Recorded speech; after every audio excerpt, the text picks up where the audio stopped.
తిరుపతి జిల్లా పుత్తూరులో విషాదం చోటు చేసుకుంది. పిల్లలతో కలిసి ప్రాణాలు తీసుకుంది తల్లి.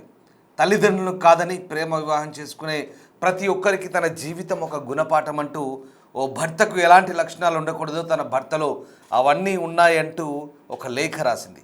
శివశంకర్ పద్మ డిగ్రీ చదువుకునే రోజుల నుంచే ప్రేమలో ఉన్నారు. పెళ్లికి పెద్దలు ఒప్పుకోకపోవడంతో 2019లో వీరిద్దరూ ప్రేమ వివాహం చేసుకున్నారు. ఇద్దరు పిల్లలు తేజ, లాస్య. శివశంకర్ జులాయిగా తిరుగుతూ అప్పులు చేస్తుండడంతో పద్మ మనస్తాపానికి గురైంది. ఈ క్రమంలో పిల్లలతో కలిసి ప్రాణాలు తీసుకుంది పద్మ.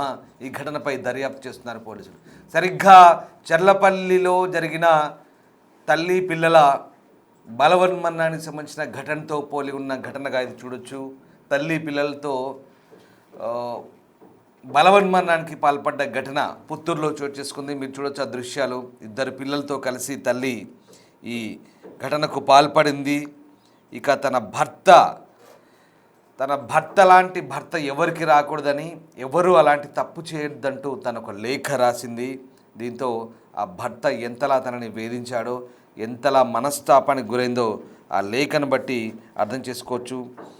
పుత్తూరు పట్టణంలోని కృష్ణానగర్లో ఆర్థిక ఇబ్బందులు తట్టుకోలేక పద్మ అనే తల్లి తన ఇద్దరు కుమార్తెలు తేజ, లాస్యతో కలిసి బలవన్మరణానికి పాల్పడ్డ ఘటన కలకలం రేపుతోంది. ఈ నేపథ్యంలో ఘటనపై పోలీసులు దర్యాప్తు చేస్తున్నారు. ఇక పుత్తూరు టౌన్లో ఈ విషాదం జరిగింది. కృష్ణానగర్ 3వ వీధిలో నివాసం ఉంటున్న పద్మ తన పిల్లలతో కలిసి బలవన్మరణానికి పాల్పడంతో స్థానికంగా ఇది పెద్ద చర్చనీయాంశంగా మారింది. పద్మ ప్రేమ వివాహం చేసుకోగా ఆమె భర్త ఓ ప్రైవేట్ ఫైనాన్స్లో కొంతకాలం పాటు ఉద్యోగం చేసినట్టు తెలుస్తుంది. కొంతకాలంగా ఆర్థిక ఇబ్బందులు ఎదుర్కొంటున్నారు. ఈ నేపథ్యంలోనే ఇక భర్త వ్యవహారం కూడా నచ్చక ఆమె ఈ బలవన్మరణానికి పాల్పడ్డట్టుగా తెలుస్తోంది.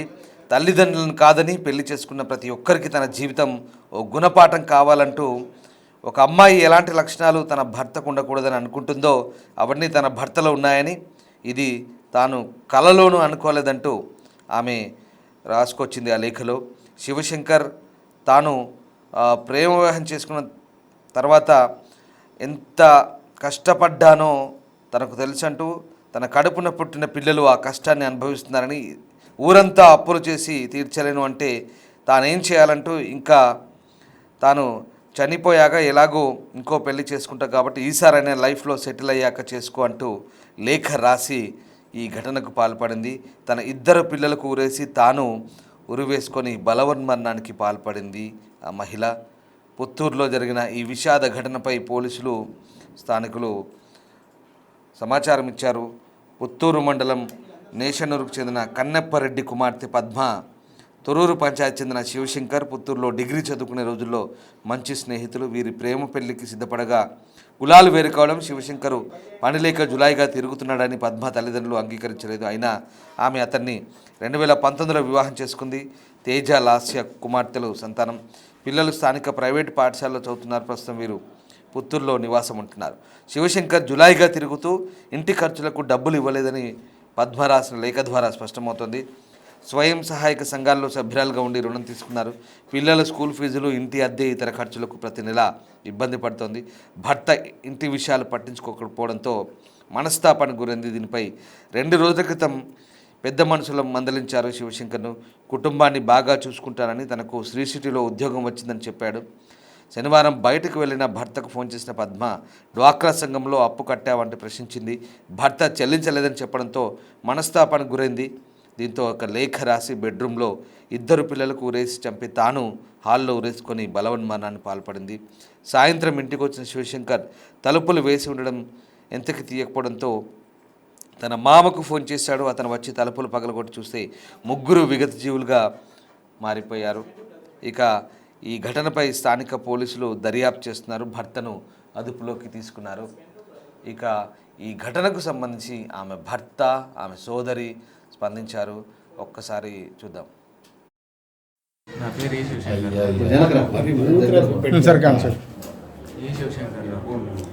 శివశంకర్ ఈశ్వరి శంకర్రావు. ఓకే. అదే స్కూల్ వాళ్ళు కాల్ చేశారు, 2:30కి కాల్ చేశారు. క్లోజ్ అదే నేను కట్ చేశాను, కొద్దిగా ఇంటర్వ్యూలో ఉన్నాను, కట్ చేశాను. మళ్ళీ కాల్ చేశాను. కాల్ చేస్తే మేడం కాల్ కట్ చేసి కాల్ రిలేటెడ్ పెట్టింది. మళ్ళీ వచ్చి ప్రశాంత్ సార్ అనేసి ఆ సార్కి కాల్ చేశాను. ఆ సార్కి కాల్ చేశారు ఫస్ట్ నాకు. సార్ ఇట్లా అంటే స్కూల్ 2:30కే వదిలేస్తున్నారు అని చెప్పారు. సార్ పిల్లకాయలు ఆడున్నారంటే పిల్లకాయలు ఆయమ్మ మాత్రం ఇద్దరు ఈడే ఉన్నారు అని చెప్పింది సార్ అని చెప్పాడు.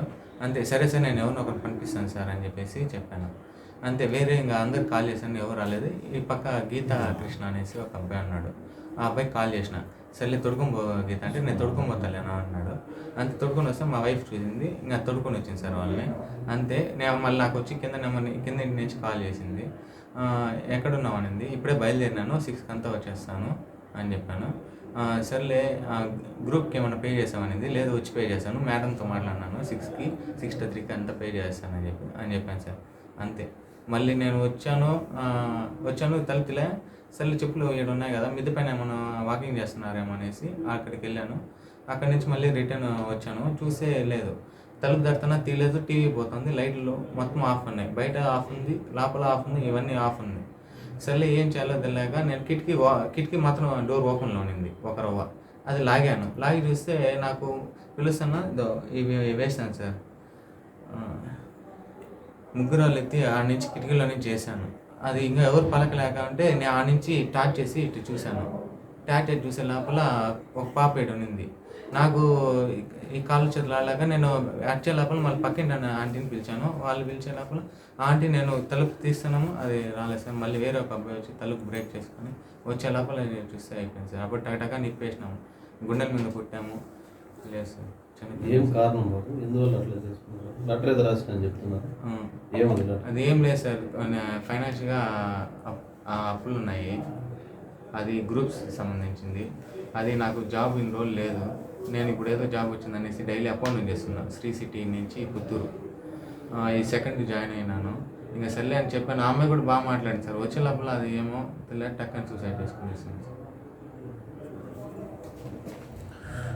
మీకు ఆ బాబుకి పరిచయం ఇప్పుడబ్బా ఎన్నేళ్ళు?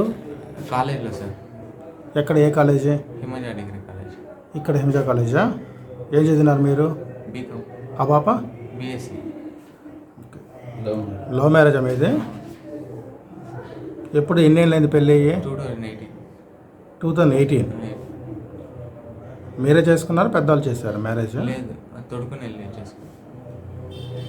మీరు ఇంతకుముందు ఏమైనా గొడవలు జరిగినాయా? లేదు, గొడవలు అంతా ఏం లేదు, మామూలుగా మాట్లాడుకుంటాం, బాగా హ్యాపీగా ఉంటాం.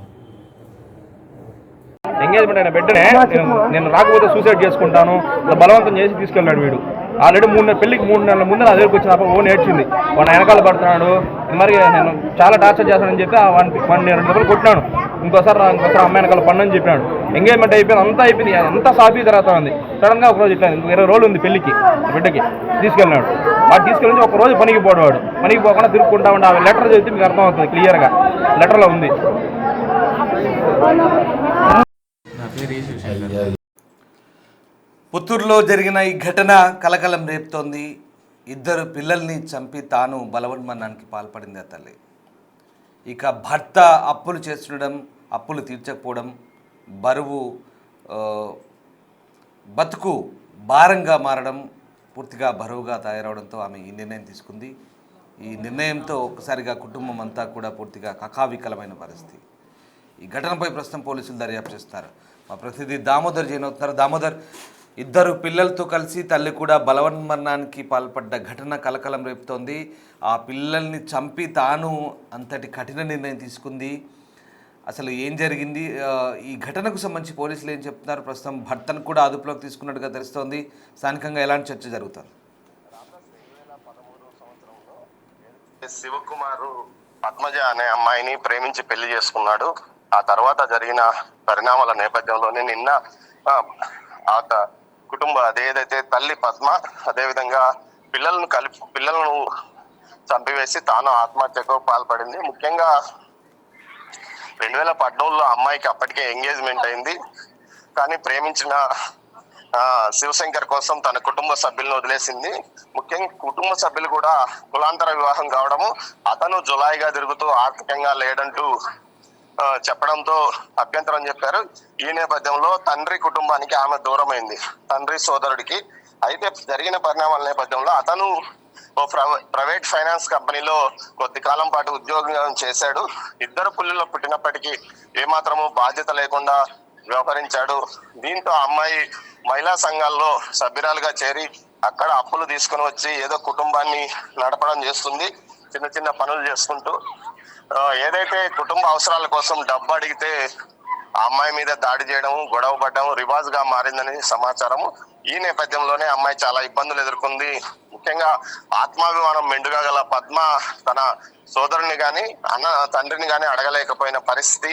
ఈ నేపథ్యంలో చాలా కాలం పాటు మదన పడిన ఆమె నిన్న మరోసారి కుటుంబ అవసరాల కోసం డబ్బు కావాలి, డ్వాక్రా సంఘంలో కంతు కట్టాలంటూ కూడా అడగడంతో అతను ఎప్పుడు డబ్బు డబ్బు అంటావంటూ గొడవ చేసి ఆగ్రహం వ్యక్తం చేయడంతో ఒక ఉత్తరం రాసి ఆమె ఆత్మహత్య చేసుకుంది. నిన్న రాత్రి 7:30 గంటల సమయంలో తన ఇద్దరు పిల్లలకు ఉరివేసి తాను ఉరివేసుకొని మరణించింది. ఈ ఘటన పుత్తూరు పట్టణంలో విషాదాన్ని నింపిందని చెప్పవచ్చు. అందరితో ఆ వీధిలో ఏదైతే కృష్ణాపురం 3వ లైన్ లో అందరితో కలుపుగోలుగా ఉండే పద్మ మరణాన్ని స్థానికులు జీర్ణించుకోలేకపోతున్నారు.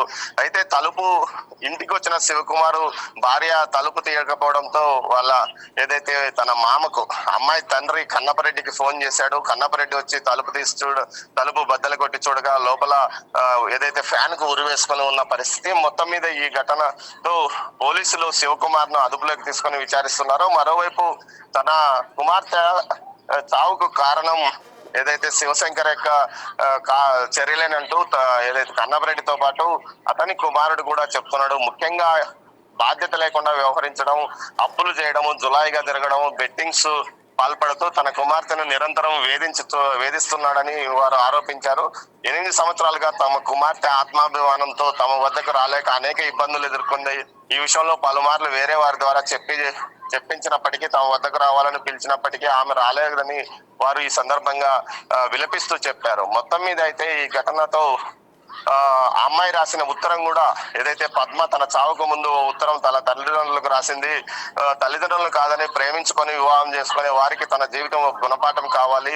తాను ఏ రకంగా తన తండ్రి ప్రేమను అన్న ప్రేమను కోల్పోయాను, తన తండ్రి అన్న తనను ఎంతో బాగా చూసుకున్నారు, అలాంటి వారిని కాదని ఏదైతే యుక్త వయసు ఏదైతే చిన్న వయసులో శివశంకర్ ను ప్రేమించడం, ఆ తర్వాత అతని మోజులో పడి కుటుంబానికి దూరం కావడం, ఈ విధంగా చేయడం వల్ల తాను పూర్తి స్థాయిలో నష్టపోయాను. ముఖ్యంగా ఎలాంటి బాధ్యత లేని వ్యక్తులను, అదే విధంగా సంపాదన లేని వ్యక్తులను ప్రేమించడం వల్ల ఎంత నష్టం జరుగుతుందో, ఎంత కష్టం వస్తుందో అన్న విషయాలను కూడా ఆమె ఉత్తరంలో రాసింది. ఈ సందర్భంగా తండ్రిని క్షమించమని, అదే విధంగా తన సోదరుణ్ణి క్షమించమని వేడుకుంటూ ఆమె తన జీవితాన్ని ముగించుకుంది రామదాస్. అయితే శివశంకర్ యొక్క వ్యవహారం అంటే కొన్ని రోజులు కొన్ని చిన్న చిన్న ఫైనాన్స్ కంపెనీల్లో ఉద్యోగాలు చేయడము, అక్కడ కూడా డబ్బులు వాడుకోవడము, ఆ తర్వాత గొడవలు ఇంటి వరకు రావడంతో విసిగిపోయిన పద్మ ఈ విధంగా ఆత్మహత్యకు పాల్పడిందని స్థానికులు చెప్తున్నారు. Ramdas. Right, yes, thank you Damodar.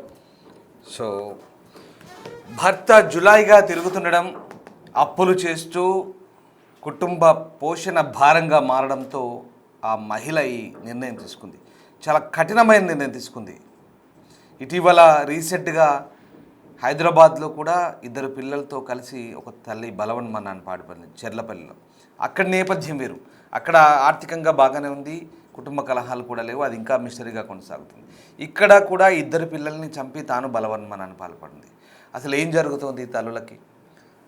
వాళ్ళకి జీవితం మీద విరక్తి వచ్చి ఇక మనస్తాపానికి గురై తాము బతకలేము అని డిసైడ్ చేసుకున్న నేపథ్యంలో వాళ్ళు కన్న పిల్లలు, వాళ్ళు పెంచి పోషించిన పిల్లలు కూడా వాళ్ళని కూడా చిదిమేస్తున్నారు. వాళ్ళతో పాటు వాళ్ళకంటే ముందే వీళ్ళని కూడా గాల్లో కలిపేసి వీళ్ళని కూడా ప్రాణాలు తీసి వాళ్ళు ప్రాణాలు తీసుకుంటున్నారు.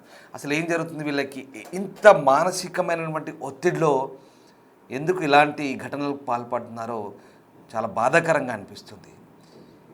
పిల్లలు కూడా ఉండకూడదు, ఇక వాళ్ళు లేము అంటే పిల్లలు కూడా ఉండకూడదు. ఒకవేళ వాళ్ళు లేని ఆ పిల్లల జీవితం కూడా నరకప్రాయంగా మారుతుందని భావించి ఇలా చేస్తున్నారు. నిజంగా ఇది ఆ పిల్లల పట్ల ప్రేమ ఉండవచ్చు, కానీ పిల్లల పట్ల ప్రేమ అయినప్పటికీ కూడా పిల్లల్ని కూడా చంపడము, వాళ్ళు ప్రాణాలు తీసుకోవడం అనేది నిజంగా ఇది ఒక అమానుషమైన ఘటనలు. ఇవి వరుసగా జరుగుతున్న ఘటనలు. హైదరాబాద్లో జరిగిన ఘటనకి ఈ ఘటనకి మనకు కాస్త పోలిక ఉన్నట్టుగా అనిపిస్తుంది. కాకపోతే ఇక్కడ నేపథ్యాలు వేరు, ఆర్థిక పరిస్థితి వేరు, కుటుంబ నేపథ్యాలు వేరు, కానీ తల్లులు ఎందుకు ఇంత కఠినమైనటువంటి నిర్ణయాలు తీసుకుంటున్నారో అర్థం కాని పరిస్థితి. మానసికమైన ఒత్తిళ్ళు, మానసిక రుగ్మతలుగా మారి ఏకంగా తమతో పాటు కుటుంబంలో ఉన్నటువంటి పిల్లల్ని కూడా లేకుండా చేసి వాళ్ళు బలవన్మానాన్ని పాల్పడడం నిజంగా బాధాకరం. సమాజంలో మార్పు రావాల్సిన అవసరం కనిపిస్తోంది. మరీ ముఖ్యంగా మానసిక ఒత్తిళ్లకు గురైన తర్వాత ఇంతటి నిర్ణయాలు తీసుకోవడం, ఇలా ఏకంగా కుటుంబం మొత్తాన్ని కూడా స్పాయిల్ చేసుకోవడం, ఇదంతా కూడా బాధాకరమైన పరిస్థితి. ఈ ఘటనపై పోలీసులు అయితే దర్యాప్తు చేస్తున్నారు. ప్రస్తుతం భర్తను అదుపులోకి తీసుకున్నారు. కేవలం భర్త ఎంత చెప్పినా వినకుండా అప్పులు చేస్తూ కుటుంబ పోషణను పట్టించుకోకుండా, భార్యను పిల్లల్ని పట్టించుకోకుండా, మారకుండా అదే వైఖరితో కొనసాగడంతో ఈమె ఈ నిర్ణయం తీసుకున్నట్టుగా తెలుస్తోంది. ప్రస్తుతం ఈ ఘటనకు సంబంధించి పోలీసులు అయితే కేసు నమోదు చేశారు.